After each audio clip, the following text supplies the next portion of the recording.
आप देख रहे हैं समाचार एजेंसी ऑफ इंडिया में साइन न्यूज। सूत जी के द्वारा विस्तार पूर्वक बताई गई कार्तिक माह की कथा जानिए। कार्तिक माह की कथा के श्रवण मात्र से ही मनुष्य के सभी पाप हो जाते हैं नष्ट। आप देख, सुन और पढ़ रहे हैं समाचार एजेंसी ऑफ इंडिया की साइन न्यूज के धर्म प्रभाग में विभिन्न जानकारियों के संबंध में। श्री सूत जी का नाम तो आप सभी ने सुना ही होगा। क्या आप जानते हैं कि सूत जी कौन थे? दरअसल श्री सूत जी का असली नाम रोमहर्षण था, क्योंकि उसका सत्संग पाकर श्रोताओं का रोम रोम हर्ष से भर उठता था। वे बहुत अच्छे वक्ता थे।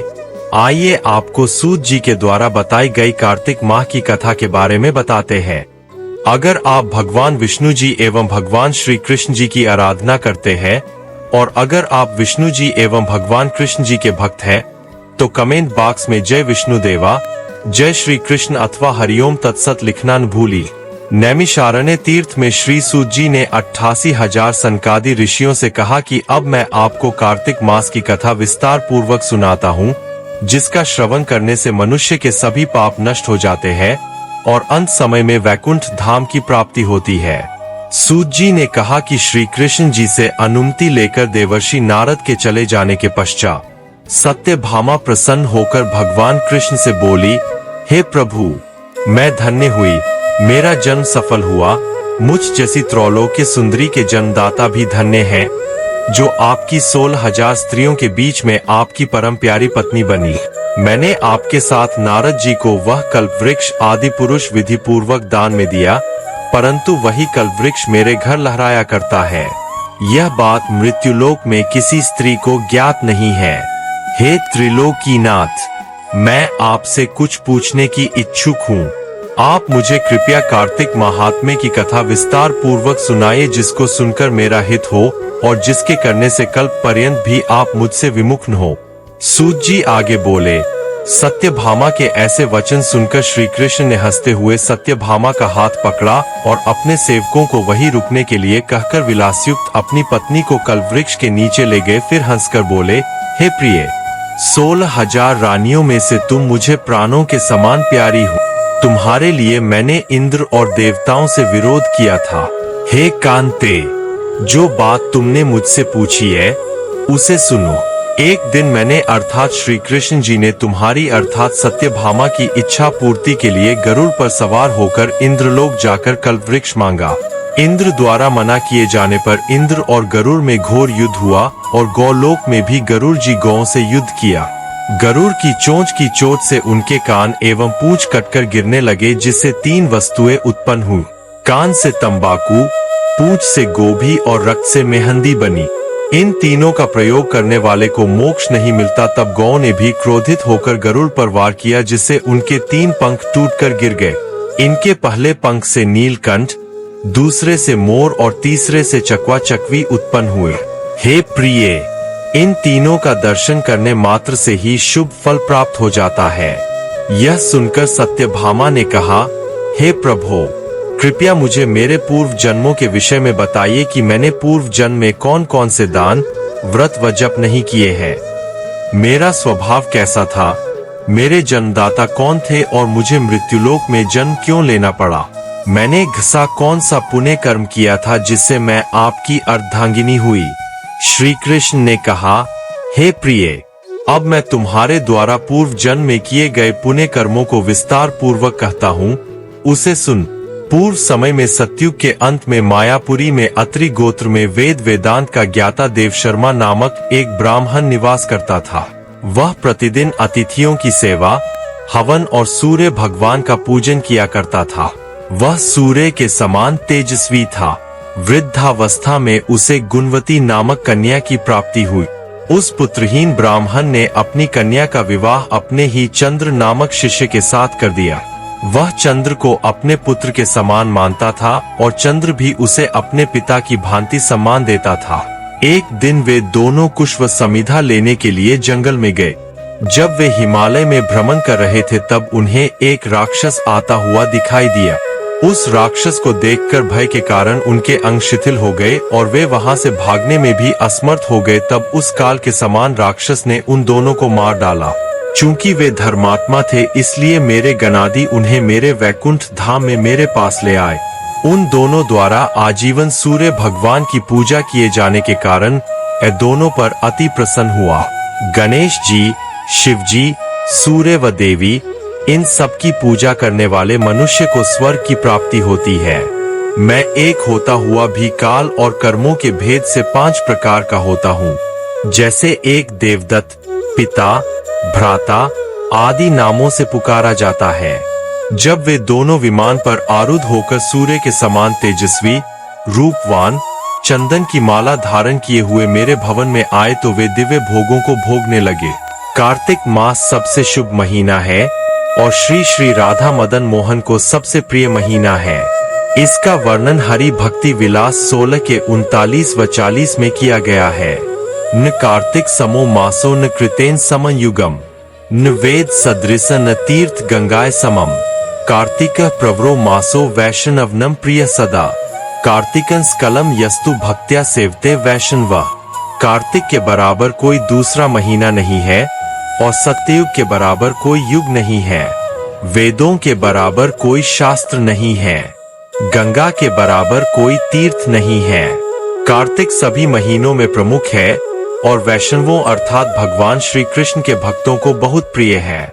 इसलिए वैष्णव इस महीने में परम भगवान की बड़ी भक्ति के साथ सेवा करते हैं। श्री कृष्ण जी ने कहा, हे देवी, गुणवती अपने पिता और स्वामी को राक्षस द्वारा मारे जाने का संवाद सुनकर पिता और पति के क्लेश से दुखित होकर करुण विलाप करने लगी। हाय नाथ, हाय पिता, हमको त्याग कर तुम कहाँ चले गए? मैं अकेली कन्या हूँ, आप लोगों के बिना असहायनी मैं अब क्या करूँ? अब मेरे भोजन और वस्त्रादि की व्यवस्था कौन करेगा? घर में स्नेह पूर्वक पालन पोषण कौन करेगा? मैं कुछ भी नहीं कर सकती, मुझ विधवा की रक्षा कौन करेगा? मैं मूर्खा कहाँ जाऊं? कौन मेरे दुख को दूर करेगा? कहाँ रहूं? क्या करूं? हाय देव, मुझ पर ऐसा कोप हुआ, अब कैसे जीऊं? मैं बड़ी ही पापिन हूँ। श्री कृष्ण जी ने कहा कि इस तरह रोती हुई वह मृगी की तरह व्याकुल होकर अपने को भाग्यहीना, असुखी, आशाहीन, जीवनहीन कहती हुई बोली कि अब मैं किसकी शरण में जाऊं जो मेरे दुख को हर। तत्पश्चात वायु से आहत केले के वृक्ष की तरह वह पृथ्वी पर गिर पड़ी। अधिक देर बाद होश में आई, फिर भी अत्यंत करुण विलाप कर बहुत विकल होकर शोक महासागर में डूब गया। अपने घर की सारी वस्तुएं बेचकर सावधानी के साथ उसने अपने पिता और पति की यथाशक्ति श्राद्ध आदि क्रिया की। उसके पश्चात उसी पुरी में निवास करती हुई वह विष्णु भगवान की भक्ति में तत्पर होकर शुद्ध तथा शांत स्वभाव से अपनी इंद्रियों को अपने वश में करके वही रहने लगी। उसने जन्म से लेकर मरण तक एकादशी का व्रत तथा कार्तिक मास का विधिवत सेवन किए। हे प्रिय, ये दोनों एकादशी और कार्तिक व्रत हमें बड़े ही प्रिय हैं। भुक्ति, मुक्ति, पुत्र तथा संपत्ति को देने वाले परम पवित्र हैं। जो मनुष्य तुला की संक्रांति रहते हुए कार्तिक मास में प्रातः काल में स्नान करते हैं, वे चाहे पापी ही हो तो भी वे पापों से मुक्त हो जाते हैं। जो मनुष्य कार्तिक स्नान, जागरण, दीप दान तथा तुलसी के वृक्ष की रक्षा करते हैं, वे साक्षात विष्णु भगवान के तुल्य हैं। जो भक्त कार्तिक मास में विष्णु भगवान के मंदिर की स्वच्छता तथा विष्णु भगवान का स्वस्तिवचन करते हैं, वे प्राणी तो जीवन मुक्त है। इस प्रकार जो जन कार्तिक मास में 3 दिन तक श्री विष्णु के मंदिर की स्वच्छता अथवा उनका पूजन करते हैं, देवतागण भी उनकी वंदना करते हैं। जिन्होंने जन्म भर इस नियम का पालन किया है, उनका तो कहना ही क्या है।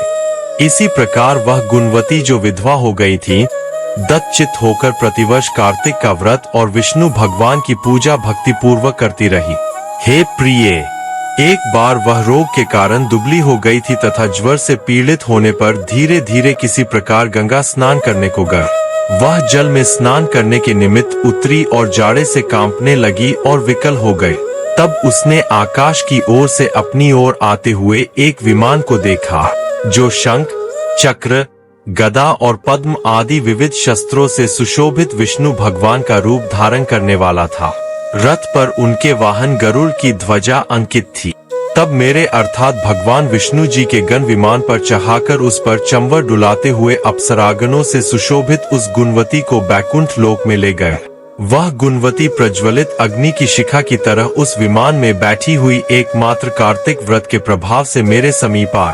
इसके अनंतर जब ब्रह्मा आदि देवताओं के प्रार्थना करने पर इस मानव लोक में आया, तब मेरे गण भी मेरे साथ आए। हे भामिनी, ये समस्त यादव मेरे ही गण हैं। देव शर्मा नामक विप्र जो पूर्व जन्म में तुम्हारे पिता थे, वही इस जन्म में सतराजित होकर यहाँ है। जो पूर्व जन्म में तुम्हारे पति चंद्र शर्मा थे, वही अक्रूर हुए। और हे भामिनी, तू ही वह गुणवती है। कार्तिक व्रत के पुण्य से ही तू मुझे अति प्यारी है। हे शुभे, पूर्व जन्म में मेरे मंदिर के द्वार पर तुमने तुलसी का बगीचा लगाया था, उसी पुण्य के प्रभाव से तुम्हारे घर में यह कल्प वृक्ष सुशोभित हो रहा है। पूर्व जन्म में जो तुमने कार्तिक मास में दीप दान किया था, इसी कारण तुम्हारे शरीर में शोभा और तुम्हारे घर में साक्षात अचल लक्ष्मी निवास करती है।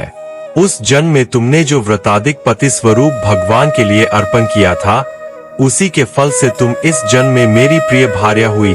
हरि ओम। अगर आप भगवान विष्णु जी एवं भगवान श्री कृष्ण जी की आराधना करते हैं और अगर आप विष्णु जी एवं भगवान कृष्ण जी के भक्त हैं, तो कमेंट बॉक्स में जय विष्णु देवा, जय श्री कृष्ण अथवा हरिओम तत्सत लिखना न भूली। यहाँ बताए गए उपाय, लाभ, सलाह और कथन आदि सिर्फ मान्यता और जानकारियों पर आधारित है।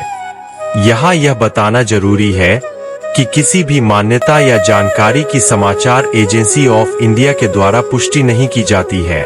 यहाँ दी गई जानकारी में निहित जानकारी विभिन्न माध्यमों, ज्योतिषियों, पंचांग, प्रवचनों, मान्यताओं, धर्म ग्रंथों, दंतकथाओं, किंवदंतियों आदि से संग्रहित की गई है। आपसे अनुरोध है कि इस वीडियो या आलेख को अंतिम सत्य अथवा दावान माने एवं अपने विवेक का उपयोग करें। समाचार एजेंसी ऑफ इंडिया पूरी तरह से अंधविश्वास के खिलाफ है। किसी भी जानकारी या मान्यता को अमल में लाने से पहले संबंधित विशेषज्ञ से सलाह लें। अगर आपको समाचार एजेंसी ऑफ इंडिया में खबरें आदि पसंद आ रही हो तो आप इसे लाइक, शेयर व सब्सक्राइब अवश्य करें।